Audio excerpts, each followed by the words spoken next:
आपकी। आज तो हम रोज मौत को साथ लिए फिरते हैं, सफर हम करते हैं। 90% व्यक्ति आज सफर में रहते हैं, 80% चाहे कोई मोटरसाइकिल पे, चाहे कोई अपने किसी कारण से भी गाड़ी में। तो ये तो मौत साथ चल रही है हमारे पैरेलल। हम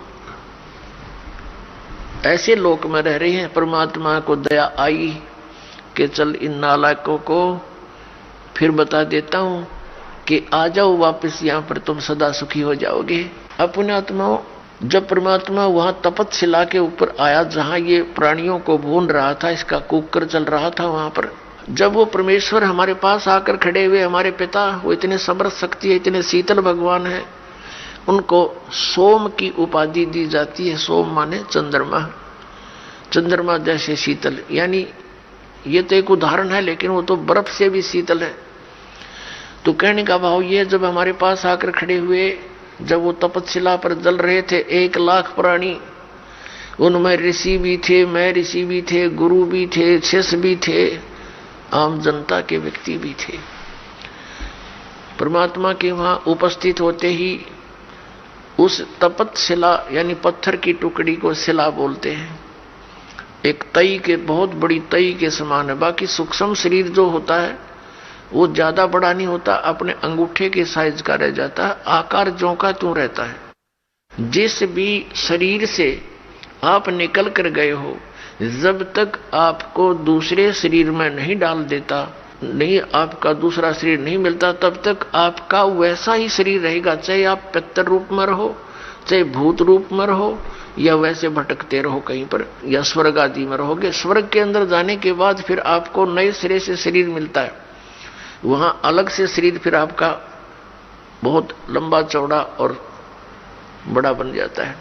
तो कहने का भाव यह है कि रहेगा आकार मनुष्य का ही।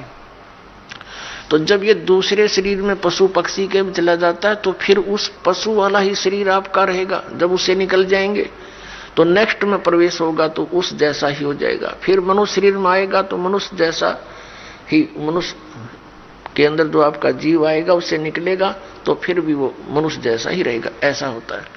तो इसको ये बहुत थोड़े ही स्थान पर लाखों की संख्या में बैठ सकते हैं। एक शरीर में जैसे किसी बहन भाई में देखा, प्रेतों की पूरी मंडली की मंडली प्रवेश हो जाती है। वो सूक्ष्म शरीर होता है उनका, एक एक में 20-20, 30-30 प्रवेश हो जाते हैं। ये भूत यानी सूक्ष्म शरीर इतना छोटा ही होता है, ये बड़ा भी हो जाता है और घटता घटता इसको बहुत सूक्ष्म छोटा भी बन सकता है, ऐसा आ जाता है। इस अंगूठे से भी छोटा बन जाता है। यानी इसमें एक ऐसा तत्व है जो सूक्ष्म ही है। अब उसका क्या आपको प्रमाण दें? जैसे जो भक्त इस दास से उपदेशी हैं, परमपिता की यथार्थ भक्ति कर रहे हैं, उनकी आंखों के सामने कुछ भक्ति के लक्षण दिखाई देते हैं। ऐसे सूक्ष्म हैं, वो तार से दिखाई देंगे, कुछ और भी बहुत सी ऐसे नजर आएंगे। वो इतने सूक्ष्म होते हैं, वो आपके भक्ति के परिणाम हैं, लक्षण हैं। आपकी कितनी भक्ति बढ़ गई है वो उसका, वो समझ लो पैमाना है। और वो इतना सूक्ष्म है कि आप जैसे बस में बैठे हो या गाड़ी में बैठे हो अपनी कार में, और शीशा बंद हो, उस ग्लास से देख रहे हो तो शीशे के बाहर भी दिखेगा आपको, यानी शीशे को भी पार कर जाता है। और अंदर देखोगे तो यहाँ निकट से निकट भी बहुत छोटा भी हो जाता है। तो इस टाइप का सूक्ष्म शरीर होता है जो यहाँ की दूरबीन सूक्ष्मदर्शी या फोटो कैमरे में नहीं आ सकता। वो सूक्ष्म ऐसा होता है शरीर। तो पुण्यात्माओं, कई भक्त, कई बहन भाई चिंतित हो जाते हैं। दास बहुत बार समझाने की चेष्टा करता है, ध्यान रखा करो, एक दूसरे को बता भी दिया करो। अगर कोई इस शंका में हो कि मेरी आंखों के सामने पता नहीं क्या दिखता है, डॉक्टर के पास गया, डॉक्टर कहने लगा ऑपरेशन करवा ले, और डॉक्टरों के पास क्या है, ऑपरेशन करवा ले, वह धुंधला दिखा, धुंधला नहीं दिखता। वो हम देखेंगे ऐसे जैसे कोई मच्छर सा घूम रहा है, कोई मक्खी घूम रही है, ऐसे काले काले से कुछ और तरह के भी। वो तो जैसी जिसकी भक्ति बढ़ती चली जाएगी, वो आपकी भक्ति का पैमाना जैसा अंजन आंजिए चश्मों में दिखंत, जैसी भक्ति करेगा तेरी आंखों के सामने आपको अपनी भक्ति की कमाई दिखने लग जाएगी। ये आपका एक वो होगा, भक्ति का पैमाना होगा। आपका बैंक बैलेंस समझ लो, आप देख रहे हो सामने, तो वो घबरा जाते हैं, हमारे पास भी प्रार्थना करते हैं, जी ऐसा पता नहीं आंखों में क्या हो गया, मुझे तो चिंता बनी हुई है, ऐसे देखते हैं पता नहीं क्या दिखाई देता है, सोचते हैं ना देखूं फिर भी दिख जाता है। फिर उनको समझाते हैं कि ये आपकी भक्ति की कमाई दिखाई दे रही है, ये नहीं है तो आपका माइनस आपकी भक्ति, फिर भक्ति चली नहीं आपकी। इसे आपकी भक्ति संग्रह होगा, वो धन वो दिखाई दे रहा आपको, बाहर है वो, अंदर दिखता है उसका रिफ्लेक्शन बाहर आपको, तो संतुष्ट होते हैं। तो पुण्यात्माओं, ये वो भक्ति है कि आपको आपके समक्ष दिखाई दे रही होती है, तो घबराना नहीं होता। तो प्रसंग ये आता है कि वहां तपतशिला के ऊपर फिर वो उनको भून रहे थे, परमात्मा आकर खड़े हो गए। वो तपतशिला तो ज्यों की तो गर्म है, बहुत ज्यादा उसका जो है टेम्परेचर है, तापमान है, लेकिन परमात्मा के वहां पहुंचते ही वो उसकी जो आंच है, उसकी आंच जो है उन तपतशिला पर पड़े हुए गिरे हुए उन प्राणियों को प्रभावित नहीं कर रही थी।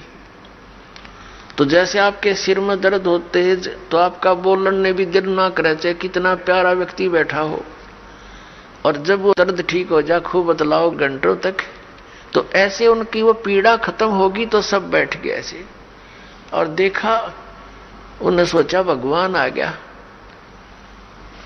और कहा हे भगवान, उन्हें सोचा तो ये था कि यहाँ भगवान आ गया, और वो आ गया रियल भगवान, रियल गॉड आ गया वहां पर। उसने कहा, सब प्राणियों ने पूछा, हे परमात्मा, हम अब यहाँ कौन से कर्म का दंड भोग रहे हैं? क्योंकि यहां हमने विधान का पता है कि जैसे कर्म करेगा वो भोगने पड़ेंगे। यदि पाप करोगे तो पाप भी भोगने पड़ेंगे, पुण्य करोगे तो पुण्य भी प्राप्त होंगे, या जैसा कर्म करोगे वैसा ही मिलेगा। और परम पिता परमात्मा परम अक्षर ब्रह्म सत्य पुरुष कबीर साहिब का विधान है कि यदि उनकी सत भक्ति करोगे तो आपके पापों का नाश कर दिया जाएगा। पाप आपको भोगने नहीं पड़ेंगे, लेकिन भविष्य में गलती ना करना, एक कंडीशन भी साथ रखी जाती है। तो वहां जब वो प्राणियों ने पूछा कि हे भगवान, हम कौन से कर्म का दंड भोग रहे हैं, तब तो परमेश्वर ने कहा कि ये कर्म जिसका तुम यहां दंड भोग रहे हो, ये कर्म तुम्हें इस काल के लोक में नहीं किया, यो किया था सतलोक में, और वहां तुमने ये ऐसी गलती की थी जिस कारण से आप ये दंड भोग रहे हो। परमात्मा ने वहां फिर उनको पूरी तपतशिला पर वो तड़प रहे थे प्राणी, फिर एकदम शांत हुए। उनको परमेश्वर ने पूरी सृष्टि रचना सुनाई और कहा कि तुम सभी सतलोक में रहा करते थे, वहां कोई कष्ट नहीं था, वहां जन्म और मृत्यु नहीं थी, तुम्हारा परिवार था वहां पर, अलग अलग आपके भिन्न भिन्न वहां पर मकान हैं, आपके वो खाली पड़े हैं। अपने आत्माओं, यहाँ प्रत्येक व्यक्ति की ये एक नेचर है हमारी मनुष्य की कि हम कोठी बनावे तो बहुत बड़ी बनावे, बहुत बड़ी हो, आगे पार्क भी हो और झूले झाले भी डल रहे हो, यानी सब तरह की सब सुविधाएं, फुहारे छूट रहे हो, झरने बना रखे हो, तालाब बना हो नहाने धोने का, लेकिन ये हमारे से नहीं बन पाते हैं, वो अलग बात है। तो ये सब सुविधाएं आप जी को वहां सतलोक में है, और वहां आपका परिवार था, और पूरा का पूरा बहुत बड़े बड़े मकान आपके वहां पर हैं, नूर के महल हैं, नूर के बाग हैं आपके, अलग अलग प्रत्येक वहां हंस के परिवार का एक बहुत बड़ा लंबा चौड़ा व्यवस्था है। और वहां सदाबहार बाग बगीचे हैं, वहां पर सब अमृत आहार है, दूध और दही आदि के वहां सरोवर भरे रहते हैं। अपनात्मा, वहां कोई भी पदार्थ खराब नहीं होता। जैसे ये गंगा एक दरिया है अपने भारतवर्ष में, इसका जल कभी खराब नहीं होता, और आज तक वैज्ञानिक ये अपने आप में न सोचे भगवान है नहीं, ये नहीं बता सके कि ये क्या कारण है। हिमालय से कितनी दरियाएं आ रही हैं और उसके जल को कितने दिन रखो आप खराब नहीं होता। ये एक सैंपल है उस सतलोक के पदार्थ का। ये सतलोक से आई है ये गंगा, और सतलोक से आई है ये निरंजन काल के लोक में, फिर आई है ब्रह्मांड में, जहां ये काल का एक टॉप, ब्रह्मांड के शिखर में टॉप में इसका अलग से एक गुप्त स्थान है। ये पहले वहां आकर गिरी, वहां इसने इसका बहुत बड़ा सरोवर था, वो 6 महीने में भरा। वहां से फिर आई विष्णु के लोक में, वहां का सरोवर भरा। उसके बाद फिर आई है शिव के लोक में, यहां जो इस काल का पुत्र है शिव, उस शिव के लोक का भी एक जटा कुंडली डैम है, एक बहुत बड़ा सरोवर है। वो 6 महीने में फुल हुआ वो भी, फिर वहां से फिर ये ओवरफ्लो होकर वहां से चली, वहां से आ रही है। ये इसके आने का तरीका दूसरा है। जैसे समुद्र से यहां वर्षा जो होती है तो समुद्र का जल कैसे वहां से चलता है, वाष्प बनकर उठा, बादल का रूप धारण किया, करोड़ों टन जल ऊपर आकाश में बगैर किसी सपोर्ट के उसका रूप बदल दिया परमात्मा ने। बादल का रूप बन रहा है, करोड़ों टन वाटर है और आराम से आसमान में निरालंब है, और फिर आके बरसन लग गया। तो ऐसे ही ये वहां से सूक्ष्म रूप से गंगा वहां से शिव के लोक से गिरती है, वाष्प रूप धारण करती है।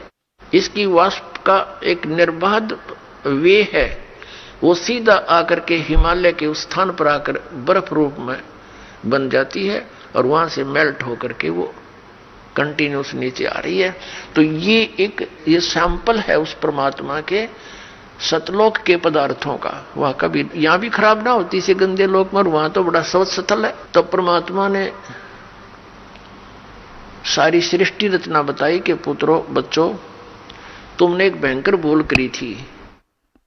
ये काल भगवान वहां तपस्या कर रहा था, तो तुम उस पर आसक्त हो गए, और वो तपस्या कर रहा था कि मुझे अलग स्थान चाहिए। सत्ययुग तप इसने एक किया, उसके प्रतिफल में परमेश्वर सत्य पुरुष ने, कबीर साहिब जी ने इसको 21 ब्रह्मांड प्रदान कर दिए। तप से राज्य प्राप्त होता है। इसने फिर सत्ययुग तप किया। फिर परमात्मा ने पूछा कि तू क्या चाहता है। इसने कहा जी भगवान मुझे कुछ कंस्ट्रक्शन करने की सामग्री दे दो, मटेरियल दो। ये ब्रह्मांड 21 ब्रह्मांड तो ऐसे हैं जैसे खाली प्लाट पड़े हो। परमात्मा ने इसको 5 तत्व और 3 गुण प्रदान कर दिए कि ले तू अपना खेल ले, खिलौना तो है। इसने सोचा कि कंस्ट्रक्शन भी कर लूंगा, मकान बना लिया प्लाट में, फिर मैं अकेला इनमें करूंगा क्या, मेरे साथ कुछ प्राणी भी होने चाहिए। इसने फिर तप शुरू किया। तब इसने क्या मांगा कि भगवान मुझे कुछ जीव दे दो। 64 युग जब तप कर लिया, परमात्मा ने पूछा कि अब क्या चाहता है, जो मांगा तुझे मैंने दे दिया। तब इसने कहा कि परमात्मा कुछ आत्माएं दे दो, मेरा अकेले का दिल नहीं लगता। तब परमेश्वर ने कहा था देखो भाई, तेरे तप के बदले में और कोई प्लाट चाहिए ले ले, लेकिन ये आत्मा मेरी अंश नहीं दूंगा, क्योंकि ये सब मेरे ही शरीर से उत्पन्न हुई है, मेरे वचन से उत्पन्न हुई है, मेरे बच्चे हैं। अपने आत्मा जिसका लाग गया वो जाने। जैसे इन बहनों से पूछकर देखो, पिता में भी ममता इतनी नहीं बनती बच्चों में जितनी मां में बनती है। एक बहन को एक बच्चा हुआ,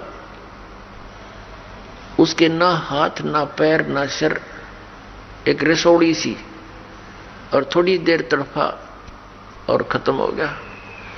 उसके लिए भी बुरी तरह रो रही है, टक्कर मार मार के, हाय मेरा बच्चा, हाय मेरा बच्चा। अब इसी प्रकार हम परमात्मा के बॉडी से निकले हैं, उसके वचन से।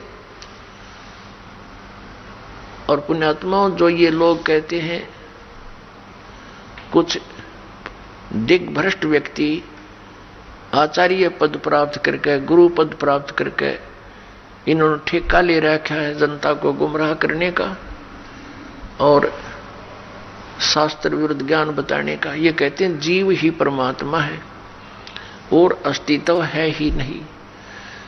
अब जैसे ये साथ में उदाहरण भी लेते हैं तुलसीदास कृत रामायण की चौपाइयों का।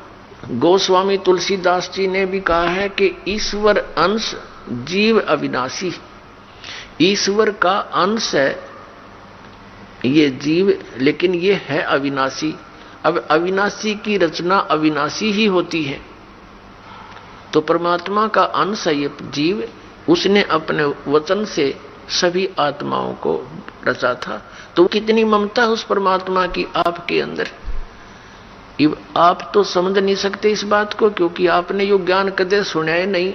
यदि सतलोक और सचखंड की महिमा सुनाने वाले ये नकली पंथ थे, ये राधा स्वामी और ये सच्चा सौदा वाले और ये जय गुरुदेव वाले और ये निरंकारी जनोद वाले, ये सारे नकली थे, न कख नहीं पता सतलोक और सचखंड का। ये काल प्रेरणा से काल ने पहले भेज दिए थे कि इतना रोड़े रड़ा दूं उस सतलोक और सचखंड के ज्ञान को कि कोई सच्चाई बताने वाला आवे सतलोक तय तो इनका पल्ला पड़ा ही नहीं, कुछ भी इनके गले उतरे नहीं। ये सारा सुनियोजित तरीके से इसी समय किया गया इस काल ने। ये दास ये इसका कंसेप्ट क्लियर करना चाहता है कि ये अब ये सारा अड़ंगा क्यों कर अड़ा दिया, कैसे अड़ गया, ये इतने पंथ बन गए और इतने श्रद्धालु उनके चिपक गए, कोई ज्ञान ना ध्यान उनका, क्योंकि ये काल प्रेरणा से और काल के प्रभाव से, मन काल है सबके अंदर और ये काल मन के रिपोर्ट से चलता है, ये मन काल के रिमोट से। और तो ये सब फटाफट वहां भेज दिए, वह धक्के मारे, ये हंगे जावा उड़े और हम यहाँ पलका बिछाए बैठे हैं, सारी सुविधाएं देते हैं, यहाँ नौकर ना वहां के दे रहा है, वहां से भर ली जोड़ी तुमने। कोई 20 वर्ष धक्के खा के, कोई 30 वर्ष धक्के खा के नास्तिक होने के कागार पे पहुंच गया मान। और अधिक जानकारी वसंत रामपाल जी महाराज जी से निःशुल्क नाम दीक्षा प्राप्त करने के लिए संपर्क करें। हमारे संपर्क सूत्र है 8222880541 8222